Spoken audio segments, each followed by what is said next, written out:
les mandé decir por medio de un texto, especialmente a los hermanos de Baltimore, que íbamos a estar en vivo a la 1, así que sé que algunos están trabajando y gloria a Dios, ¿verdad? Por estar trabajando todavía, así que muy bueno, pero los demás que estamos en casita y que podemos estar en sintonía, pues muy bueno, ¿ok? Muy bien, yo les voy a pedir, si usted está en su casita, tiene su Biblia, tiene su cuaderno, pues le voy a pedir que abra su Biblia en capítulo 6 de Miqueas. Algunos posiblemente después de algún tiempo de no leer la escritura va a decir, bueno, ¿y tiene la escritura o tiene la Biblia un libro que se llama Miqueas? Pues le digo que sí, ¿ok? Especialmente después de el libro del cual estuvimos predicando, creo yo que fue el lunes, que es Jonás, está Miqueas, ¿ok? Entonces vamos a hablar un momentito acerca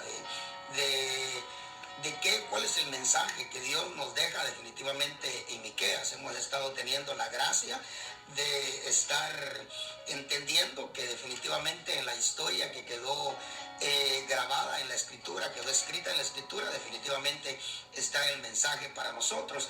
Y gloria a Dios, porque el Espíritu Santo nos ayuda a poder extraer ese mensaje de la escritura. Muy bien, capítulo 6, y definitivamente vamos a comenzar con el verso 6 y después definitivamente vamos a ir hacia atrás.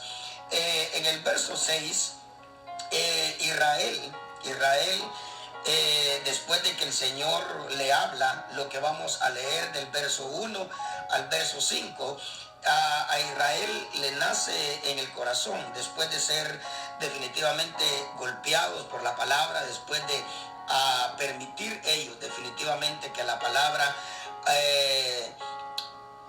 sea viva para ellos, haya sido viva, porque la escritura dice que hay que permitirle a la palabra ser viva, ser eficaz, ser más cortante que una espada de dos filos. Y tenemos que preguntarnos, ¿verdad? Cada una de esas cosas tenemos que preguntarnos por qué la palabra de Dios necesita ser viva, por qué la palabra de Dios necesita ser eficaz, por qué la palabra de Dios necesita ser cortante o más cortante que una espada de dos filos.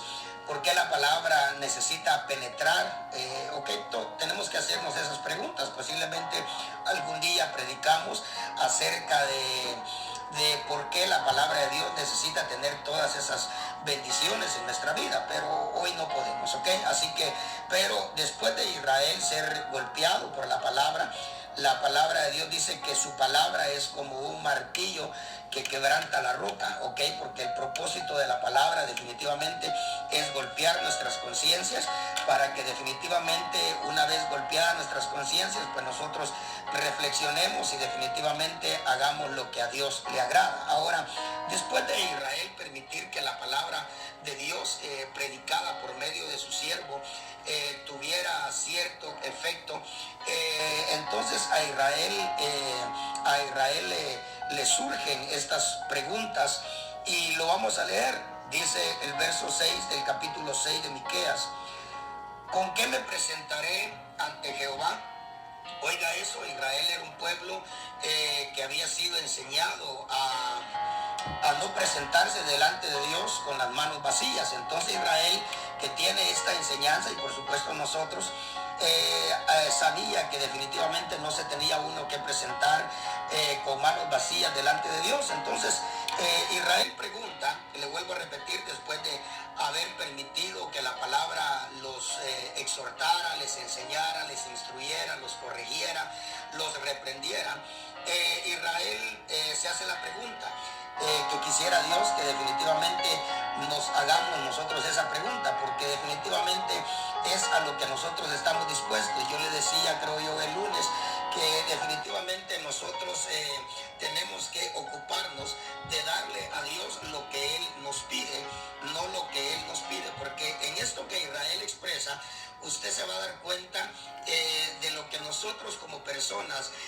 estamos dispuestos a darle a Dios. Por supuesto, al no ser enseñados, nosotros estamos dispuestos a hacer cosas grandes, cuando definitivamente puede ser que la complacencia de Dios no solamente esté en las cosas grandes, sino que en las cosas pequeñas. Entonces dice acá que Israel pregunta y dice: ¿con qué me presentaré ante Jehová y adoraré? al Dios Altísimo. Entonces Israel entiende que Dios necesita ser adorado. Dice, me presentaré ante él con holocaustos, con becerros de un año. Claro, usted sabe que definitivamente Israel tenía la enseñanza acerca de los sacrificios, toda esa liturgia judía que definitivamente Israel tenía. Entonces Israel tenía lo que eran las ofrendas, lo que eran los holocaustos, lo que eran los animales. Definitivamente ahora usted y yo, dice Romanos capítulo 12, que ahora nosotros somos esas ofrendas, esos sacrificios, esos holocaustos. Un día vamos a aprender acerca de qué realmente son los holocaustos, que vienen a representar para nosotros. Pero el holocausto era aquel animal que definitivamente se ponía sobre el altar, ¿ok? Y definitivamente el fuego de Dios pasaba quemando ese animal toda la noche, ¿ok?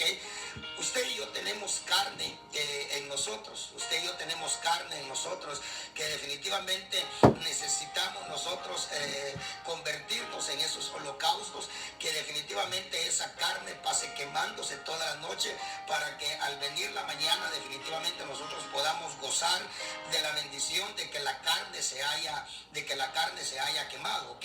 La escritura nos habla acerca de las obras de la carne en el capítulo 5 o 6, si no me equivoco, de Gálatas, y definitivamente hay mucha carne en nosotros, ¿ok? Como le digo, ahí podemos hablar de mucho de eso, pero definitivamente tenemos que hablar de lo que tenemos que hablar hoy.